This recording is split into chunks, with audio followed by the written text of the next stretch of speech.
Hi class, it's Miss Alva. I'm here to read to you chapter 3 of Paola, Santiago, and the River of Tears.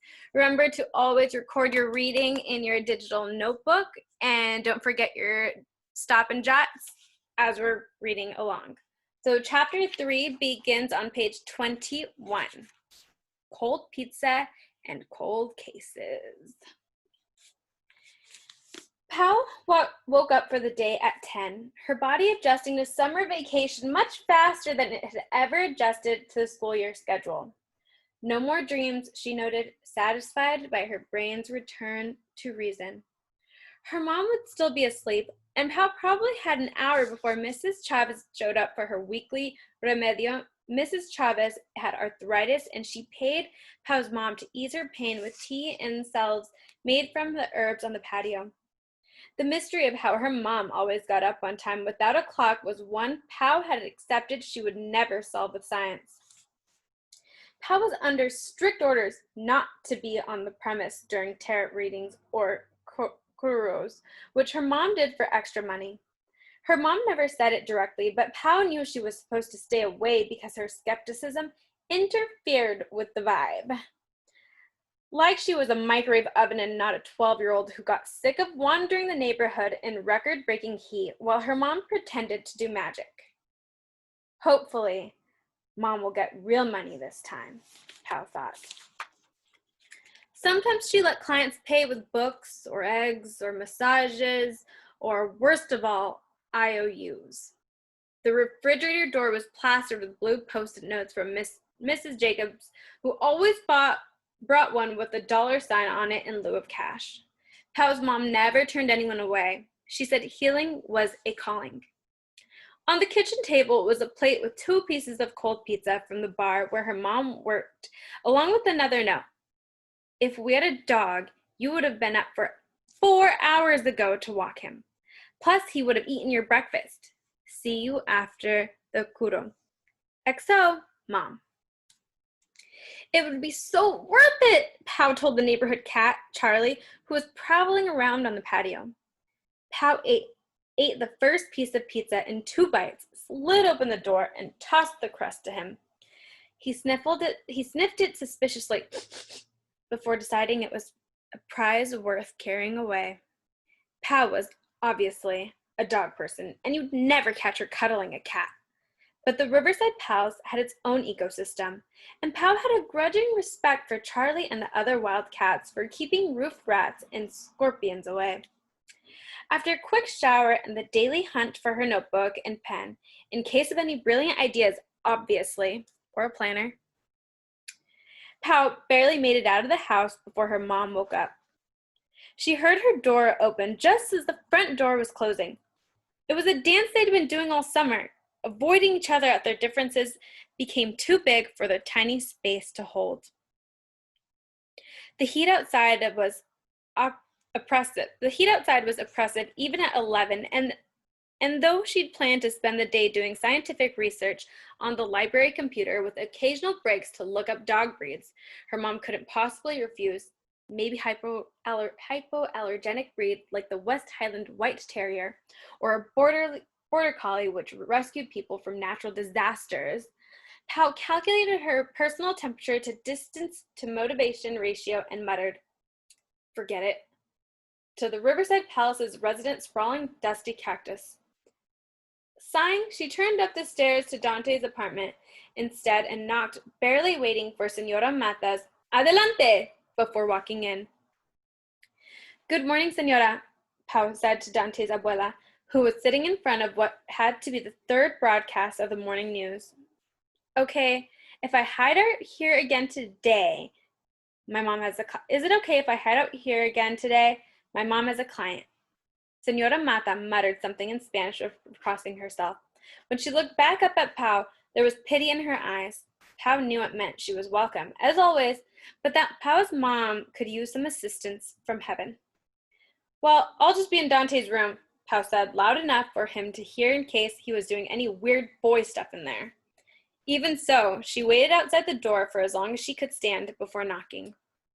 Dante answered, looking normal though, his hair sticking up at weird angles, No styling gel in sight. As usual, his room smelled like dirty socks and his abuela's Florida water, which she used for cleaning despite its distinct lack of antibacterial properties. Pao's mom was obsessed with the stuff too. It was one of the many things the two of them had in common, including devotional candles and questionable taste in tamale fillings. As she walked into the room behind him, Pao remembered Dante's blush and her own fizzy feelings of curiosity last night, and she wondered if things would be awkward between them today. But apparently the weirdness was like bioluminescence, harder to spot in the daylight.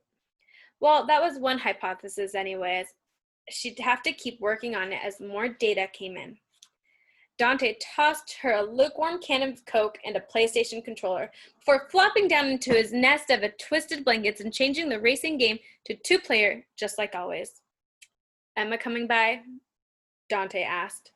Nah, said Pao, as she selected the pinkest car and the driver with the 90s high ponytail just so it would be more annoying when she beat him. She has a piano lesson today, then lunch with her parents at the club. Dante nodded, and Pao immediately felt bad for using her phony, posh voice. Emma never sounded like that. That was her life, the same way this one was Pao's. It just felt strange that they were so far apart sometimes, like Emma was in a world Pao couldn't reach. Dante nodded, and Pao immediately felt bad for using her phony, posh. Case in point, the only time Pao had ever eaten lunch with the Lockwoods at the country club, she had accidentally ordered duck, which was called something fancy in French she'd been embarrassed to ask about. Then she'd used the wrong fork, as Emma had gently informed her in a whisper. Pao hadn't had the guts to go back there since, and she still apologized under her breath every time she saw a live duck. In the too-small bedroom, which was already heating up, Pao won the first 2 races without even trying. They talked sparingly as they continued the tournament, Dante managing to get by her in one round and doing a horrifying victory dance. When Senora Mata called "Almuerzo" an hour or so later, Pao was grateful for the break. It was only a matter of time before Dante would get sulky about losing. Pao knew some girls let boys win just to keep them interested, but beating Dante was one of the greatest stories of her life. No amount of new nocturnal boy-girl strangeness was going to replace that. Dante's arm brushed hers as he stood up. Pao's stomach and all the organs around it seemed to swoop. I'm still not letting him win, she told her stupid body. The layout of Dante's apartment was identical to Pao's, but while Pao's mom had left their main room open to hold all her bookshelves and small altars, Senora Mata had divided hers into a living room and dining area. In this house, we don't eat in front of the TV like heathens, the senora liked to say, ignoring the fact that the only thing that separated the table from the TV in question was a floral print couch, not to mention the fact that the TV was always on. During lunch, Pao had to use a lot of brain power to keep her elbow from touching Dante's. Unfortunately, it wasn't distracting enough to block out the news broadcast. Pao always found the local news depressing, and today was no exception. According to the anchor, it was the 1-year anniversary of Marisa Martinez's drowning in the Gila River. Her body had never been found. Such a shame, the senora said in accented English for Pao's Spanish challenge benefit. She was so beautiful. Pao hated it when people talked about Marisa, though she did her best to hide it. Marisa had been the town darling, Latina but blonde and barely sun-kissed, so everyone could feel good about loving her. She'd been popular in school, while Pao was the weirdo with only 2 friends, and the I need more space t-shirt. Regrettably, Pao had been the butt of one too many of Marisa's jokes. 2 years older, Marisa had always made fun of Pao's obsession with goofy space stuff, and her tendency to smell like hierbas. She also mocked Pao's mom for looking out of it at fundraisers and school programs. It was strange when someone you didn't like died prematurely. Pao was sorry about what had happened to Marisa, of course, but she always had a squirming, guilty feeling when anyone brought it up. Today, though, the guilt was second to the reminder of Pao's strange experience at the river yesterday. The rippleless splash, the nightmare that had followed. The news moved on, reporting on a string of child abductions up north near Mesa. As the anchor talked excitedly about a possible suspect in the kidnappings, grainy security camera footage showed a tall, lanky figure with dark hair and pixelated features. A shiver traveled down Pao's spine. The guy in the video didn't look much older than the teenage boys who hung out in apartment F. Pao knew he couldn't be one of them, though Mesa was too far away. She tried to listen to this story, but Senora Mata was still clucking about beautiful Marisa. Yeah, it was a tragedy, Pao said, irritation buzzing in her chest like a swarm of yellow jackets. But not because she was blonde and pretty, because she was a person and people's lives are valuable, whether they're beautiful or not. Senora Mata's mouth fell open, revealing a piece of green pepper stuck to her dentures. The air in the room seemed to evaporate, and Pao felt an entirely different kind of swoop in her stomach. Fear this time. But the angry buzzing was still there too. Well, I think that's enough lunch, Dante said, grabbing Pao's plate and standing up between his abuela and his friend before either one could get seriously injured. Pao was just leaving, weren't you, Pao? Goodbye. See you next time. He nudged her toward the door with his foot, still holding both of their plates, 3/4 of Pao's meal untouched. At the door, he said in a sharp whisper, "You can't talk to her like that. She's just old. She doesn't know any better."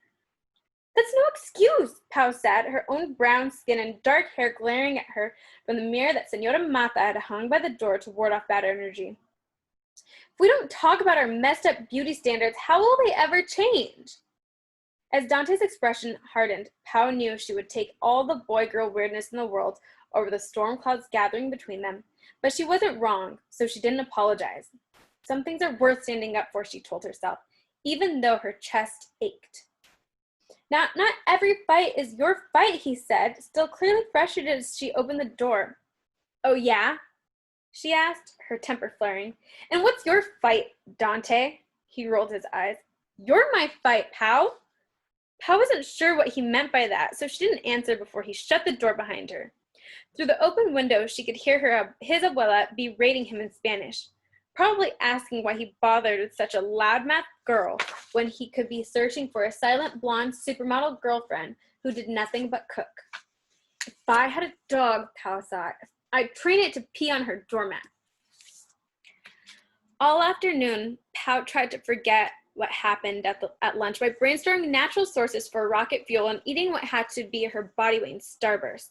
When she ran out of pinks, she just kept going. Reds, oranges, even a dreaded yellow. A sign of emotional distress, if there ever was one. All she managed to put in her notebook was a sugar-smudged sketch of the river. If she unfocused her eyes, she could almost see a ghostly hand rising out of the water like in her dreams. When a knock sounded on her apartment door at 5:45, Pao tried to beat her mom to it in case it was Dante. She didn't quite make it in time, so all three of them ended up in the living room together, their eyes watering from candle smoke and incense. "What are you two up to tonight?" Pao's mom asked, sliding in a hoop earring as she prepared for an early shift. "Nothing much," said Pao quickly. Too quickly. Her mom's face lost its dreaminess and focused in on her immediately. "Paola? We're using Emma's new telescope, okay? It's practically homework." "As long as you're not going anywhere near the river." "No, ma'am." Pao put on her best innocent act and willed Dante to do the same. It wasn't her fault the riverbank was the only place where it was cool enough to hang out and dark enough for stargazing. "Good," said her mom, now distractedly searching the living room for her other high heel. "Because, you know, La Llorona haunts the Gila. There have been sightings. You don't want to get caught out when she's searching for her lost children." "Mom!" Pao snapped, embarrassment making her cheeks hot. I know, you don't believe in ghosts," she said, like she hadn't just humiliated her only daughter. "But they're saying there's a murderer in Mesa, so you stick close to home, you hear me?" "Mesa's miles from here," Pao said dismissively, "and according to the news, those kids are being abducted, not murdered." But her mom didn't hear. She was too busy digging at her other shoe from under a couch cushion. "Aha! Found it!" She slid the low-heeled shoe onto one foot while hopping on the other. her purse strap in her mouth. When she finally had herself together, she swooped in, smelling like rose oil, to kiss Pao on the cheek. I love you, mija, she said. Be responsible and no river. I'm serious. I love you too, Mom, Pao said, discreetly wiping lipstick off her cheek. Make sure she stays out of trouble, okay? Her mom said to Dante, and to Pao's infinite embarrassment, kissed him on the cheek too. And then, at last, she was gone. She's still going on about La Llorona, huh? Dante asked when they were alone, his tone forced, their earlier argument still looming between them. Even my abuela stopped with that one when I turned 10. Now she just threatens me with the chancla. Much scarier. Pao had only been on the business end of the chancla. Senora Mata petrified old slipper once when she'd accidentally set fire to a macrame plant holder while trying to prove that you couldn't put out an oil fire with water. But she privately agreed that La Llorona was child's play in comparison. I just can't believe my mom actually accepts that junk as reality, Pao's embarrassment was making her mean. She could tell, but she couldn't stop. Spirits haunting the riverbank, at least the maybe kidnapper is an actual person, even if he is like 3 counties away. She circled the room, blowing out candles. Her mom would have been furious that she didn't thank the ancestors first. She says she's more in tune with ghosts and spirits because of her tarot and healing work, Pao said, which is just... Dante was getting this glazed over look. After all their years of friendship, he could recognize a mom rant coming from a mile away. Sorry, she said, grabbing her shoulder bag. I hope you brought snacks because there's nothing here as usual and I ate all the Starbursts. Dante patted his backpack reassuringly. Rode my bike to 7-Eleven earlier. Abuela let me have the couch change. Pao nodded her appreciation, glancing up at him, finding him looking back. Their glaze lasted a beat too long, sending Pao's stomach swooping again as she looked away. Dante shifted uncomfortably and pushed his hair out of his eyes. Pao's stomach swooped yet again. She told it to knock it off. Hey, he finally said. What happened at lunch? No, it's okay, Pao said. She's your grandma. I know it's hard to... I talked to her, Dante said. After you left, told her the stuff you said about beauty standards or whatever. I don't know if she got it for sure, but maybe it was the 7,000 milligrams of sugar coursing through her veins or the promise of the telescope, but Pao didn't let him finish. She stepped forward and hugged him for a long time, his backpack awkwardly knocking into her shoulder bag. Thanks, she said when she finally let go. Dante was blushing again. Yeah, sure, no big deal. They walked to the river in silence, but it was a comfortable one, considering the roller coaster their friendship had been lately. Pao held on tightly to the feeling. When they reached their usual spot near an ancient twisted juniper, Emma wasn't there yet. Pao pulled the blanket from her bag and spread it on the rocky sand. The water looked almost still, the surface deceptively mild as dangerous current flowed underneath. Pao shuddered when she thought of her dream.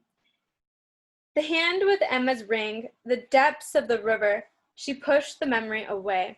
Dante and Pao sat with their backs against a rock, Dante flipping through a comic, Pao doodling in her notebook, the comfortable silence persisting. Pao didn't want to break it. After 20 minutes of waiting, Dante opened his backpack and started shoving peanut butter crackers into his mouth. For once, snacking was the last thing on Pao's mind. Emma's always on time, she said, more to the ground than to Dante. He wasn't a worrier.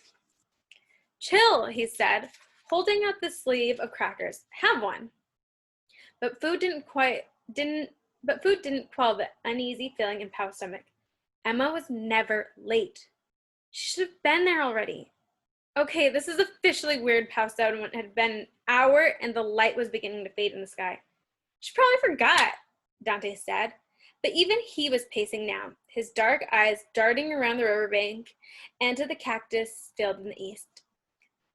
They both knew that was unlikely, but it was comforting to hope, so Pao played along. Yeah, maybe she'll lose track of time reading comics or something. We can try again tomorrow. Dante rubbed the back of his neck, self-consciously, not meeting Pao's eyes. What? She asked, a little more snappily than she'd meant to. Nothing, Dante said. It's just, I'm supposed to play soccer with the guys at the park tomorrow. Pao tried not to react. Because of Dante's new soccer friends, Emma and Pao had eaten lunch without him more often than not this past year. Pao thought summer would be a safe time when they could hang out with Dante like they always had, and not worry about him getting too cold for them. You guys could come, Dante offered, but she could tell he didn't really want them to. For the next 10 minutes, they sat in silence, Pao trying to pretend that this summer would be just like all the past ones they spent together. Yet, she knew it wouldn't. 7th grade was looming, and everything was changing too fast. Let's go back and call Emma, Pao said, her alternating worries about her two best friends making tears spring to her eyes. She folded the blanket to give to her nervous hand something to do. Maybe her parents wouldn't let her go out and she couldn't get a hold of us. To say. I bet that's it, Dante said. He didn't tease her about overthinking it, and he picked up the cracker wrappers without Pao having to lecture him about the river's delicate ecosystem. So she knew he was worried too. It almost made her feel better. They were just turning their backs on the river when Pao saw it, a shadow on the opposite bank. Only a silhouette against the sunset from here, but definitely a person lurking behind some reeds. Is it Emma? Pao wondering, squinting. Maybe she just hadn't spotted them. But Pao stayed quiet as she pondered some instinct stopping her from calling out. It didn't take long for her to realize that the shape was larger than Emma. And it wasn't a girl either. What was the guy doing? She would have assumed he was fishing if the pesticides in the river hadn't given all the fish 3 heads. Not literally, of course, the toxins and runoff hurt fish by depleting oxygen in the water, but genetic manipulation was, as far as Pao knew, a fantasy. If this were one of her graphic novels, Pao and Dante would go up to the guy and follow him into some surreal situation that would end up with them magically finding their missing friend. But this wasn't a book, and Pao had to admit she was a little freaked by the prospect of talking to a random stranger, even though Dante was with her. Should we go find out if he's seen Emma? She asked him, wanting to appear braver than she felt. Yeah, right, Dante said, taking her arm and pulling her away as quietly as possible. Are you nuts? We're going home to call her. Fine, Pao said, pretending to be irritated, but deep down she was glad he'd given her an excuse to walk away. Just before they were out of sight, Pao turned back to look. The sunset was fading, the reeds were still, and the figure was nowhere to be seen. That is the end of chapter 3. Don't forget to record your reading in your Stop and Jots in your digital notebook, and tomorrow we will read chapter 4.